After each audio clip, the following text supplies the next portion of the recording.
Kisah Rasulullah. Bagian 20. Khadijah. Namanya Khadijah binti Khuwailid. Sosoknya cantik dan anggun. Setelah ayah dan ibunya meninggal, saudara-saudara Khadijah saling membagi harta kekayaan peninggalan orang tuanya.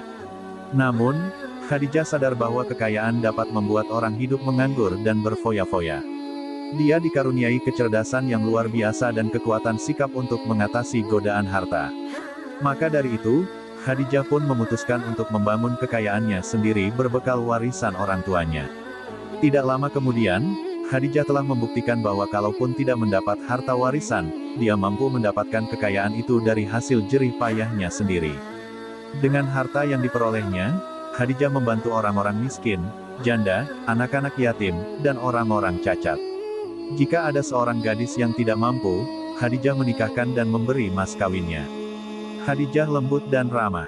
Walau menjadi pemimpin tertinggi dalam menjalankan bisnis keluarga sepeninggal ayahnya, dia juga mau menerima saran-saran orang lain. Khadijah tidak menyukai adanya jarak hubungan antara atasan dan bawahan. Dia menganggap bawahan sebagai rekan kerja yang pantas dihormati. Khadijah sendiri selalu tinggal di rumah. Karena itu, biasanya dia minta bantuan seorang agen, jika sebuah kafilah sedang dipersiapkan untuk pergi ke luar negeri. Orang yang dimintai bantuan itu bertanggung jawab membawa barang-barang dagangannya untuk dijual ke pasar-pasar asing. Khadijah sangat teliti memilih seorang agen. Dia juga sangat lihai merencanakan waktu keberangkatan kafilah dan tempat tujuannya sebab barang akan terjual dengan cepat pada waktu dan tempat yang tepat. Begitu suksesnya Khadijah sebagai seorang saudagar, sampai-sampai jika sebuah kafilah Quraisy berangkat dari Mekah, bisa dipastikan lebih dari separuhnya adalah harta perdagangan milik Khadijah. Dia seperti mempunyai sentuhan emas. Diibaratkan jika dia menyentuh debu, debu ini akan berubah menjadi emas. Karena itu penduduk Mekah menjulukinya, Ratu Quraisy, atau Ratu Mekah. Kalau hanya kekayaan yang menjadi ukuran, tentu Allah tidak akan menjadikan Khadijah kelak sebagai istri seorang Rasul.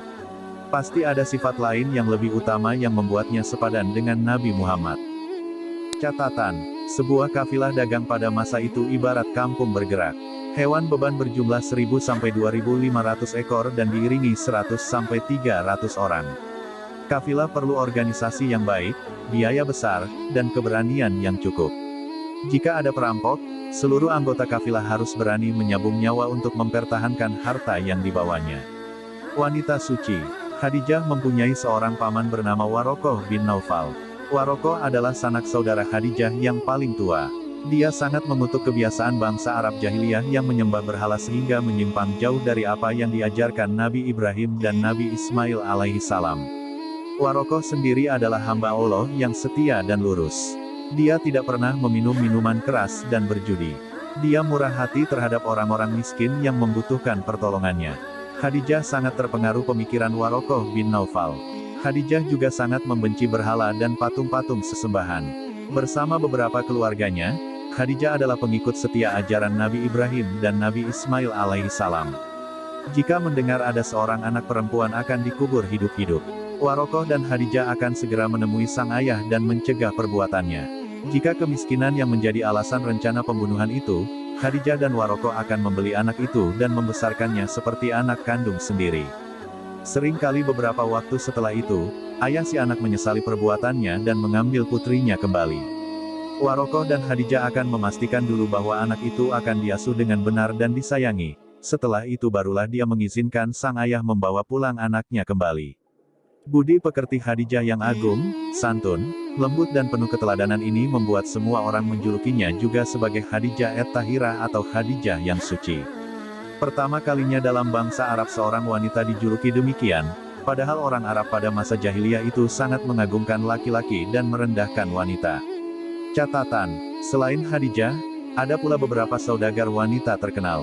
Di antaranya adalah Hindun, istri Abu Sofyan dan Asma binti Muharibah, ibu Abu Jahal.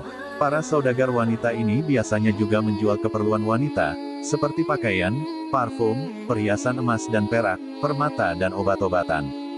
Barang-barang ini tidak memerlukan banyak ruang, ringan dan laku keras di mana-mana.